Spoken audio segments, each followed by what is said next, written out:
Hi, this is the VIVO T2 Pro and I'll show you how to connect to Wi-Fi this device.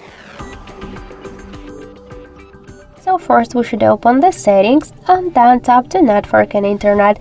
To activate Wi-Fi option or to turn it off, you should click to the switcher. After the activating of the Wi-Fi option, you'll see here all of the available networks.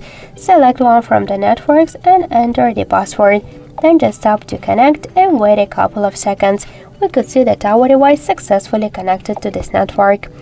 Also, we get one more way how we could do that. Just open the control panel and you will see here Wi-Fi icon.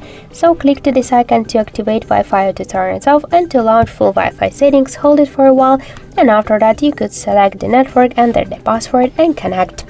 So thank you for watching, and if you like this video, leave thumbs up and subscribe.